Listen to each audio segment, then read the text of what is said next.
యుద్ధ భూమి నుంచి టీవీ9 సాహసోపేతంగా లైవ్ రిపోర్టింగ్ అందిస్తోంది. మోగుతున్న సైరన్లు, పడుతున్న క్షిపణులు, కళ్ళ ముందే విధ్వంసం.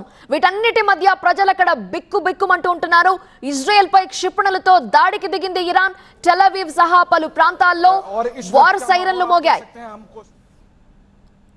2 ఇరాన్ డ్రోన్లని ఇప్పటికే ఇజ్రాయెల్ కూల్చేసింది. జెరూసలేం, టెల్ అవీవ్ లో పేలుళ్లు జరిగాయి. ఇజ్రాయెల్ నుంచి టీవీ9 బృందం సాహసోపేత లైవ్ రిపోర్టింగ్ అందిస్తోంది. టెల్ అవీవ్ లో టీవీ9 ప్రతినిధి మనీష్ జా రిపోర్టింగ్ చేస్తూ ఉండగానే వార్ సైరన్లు మోగాయి. అక్కడ పేలుళ్ల శబ్దాలు వినిపించాయి.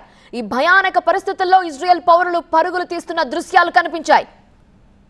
ఇజ్రాయెల్ రాజధాని టెల్ అవీవ్ నుంచి మా ప్రతినిధి మనీష్ జా ప్రస్తుత సిచ్యువేషన్ ని అందిస్తారు.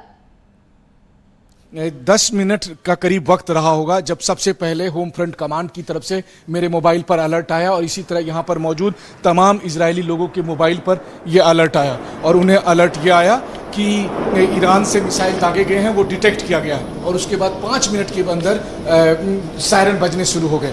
अभी भी मिसाइल चल नहीं रहे, अभी भी धड़ाम धड़ाम की आवाज़ आ रही है. ऐसा माय गॉड मैं जहाँ पर खड़ा हूँ, इधर मैं जहां पर खड़ा हूं उस वहां पर भी भयानक हमले हुए. ये देखिए रोहित, अगर आप दिखा रहे होंगे, ये देखिए धाम जहां पर मैं खड़ा हूं वहां पर ये देखिए आपको लगातार, ये देखिए लाइव तस्वीरें इस वक्त मैं दिखा रहा हूं आपको, लाइव तस्वीरें.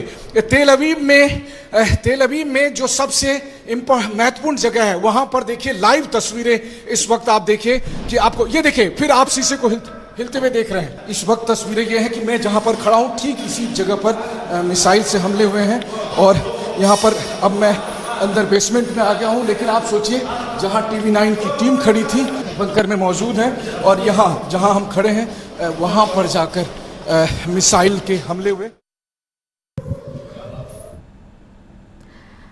ఇరాన్ పై అమెరికా అటాక్ చేసిన తర్వాత ఇరాన్ ఇజ్రాయెల్ లోని పలు ప్రాంతాలపై దాడికి దిగింది. అప్పటి దృశ్యాలే మనం చూస్తున్నాం. ఇజ్రాయెల్ పై క్షిపణులతో దాడికి దిగింది ఇరాన్. టెల్ అవీవ్ సహా పలు ప్రాంతాల్లో ఇజ్రాయెల్ వార్ సైరన్లు మోగించింది. ఇరాన్ దాడితో పలు ప్రాంతాల్లో వార్ సైరన్లు మోగించి అలర్ట్ గా ఉండాలని ప్రజలకి హెచ్చరికలు చేసింది.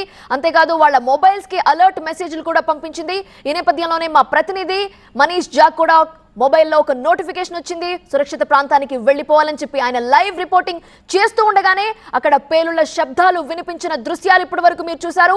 టీవీ9 స్క్రీన్ మీద ఎక్స్క్లూజివ్ విజువల్స్ మీరు చూస్తున్నారు. ఇజ్రాయెల్లో ఉన్నటువంటి సిచ్యువేషన్, ఉదయం ఇరాన్ దాడి చేసినప్పటి దృశ్యాలవి. ఒక్కసారిగా వార్ సైరన్లు మోగటంతో జనం పరుగులు తీస్తూ బిల్డింగ్ల లోపలికి, షెల్టర్లలోకి వెళ్లిపోతున్న దృశ్యాలవి. 2 ఇరాన్ డ్రోన్లను ఇప్పటికే ఇజ్రాయెల్ కూల్చేసింది. జెరూసలేం, టెల్ అవీవ్ లో పేలుళ్లు జరిగాయి. పెద్ద పెద్ద శబ్దాలతో పేలుళ్లు సంభవించాయి. ఇజ్రాయెల్ నుంచి టీవీ9 బృందం సాహసోపేతమైన లైవ్ రిపోర్టింగ్ అందిస్తోంది. టెల్ అవీవ్ లో మా ప్రతినిధి టీవీ9 ప్రతినిధి మనీష్ జా రిపోర్టింగ్ చేస్తూ ఉండగానే వార్ సైరన్లు ఒక్కసారిగా మోగాయి. పేలుళ్ల శబ్దాలు వినిపించాయి. వెంటనే వాళ్ళు లోపలికి వెళ్లిపోయిన దృశ్యాలు చూస్తున్నారు. ప్రాణ భయంతో జనాలు లోపలికి పరుగులు తీస్తున్న దృశ్యాలు కనిపించాయి. అలాంటి భయానక పరిస్థితుల్లో ఇజ్రాయెల్ పౌరులు పరుగులు తీస్తున్నటువంటి విజువల్స్ మనం చూస్తున్నాం.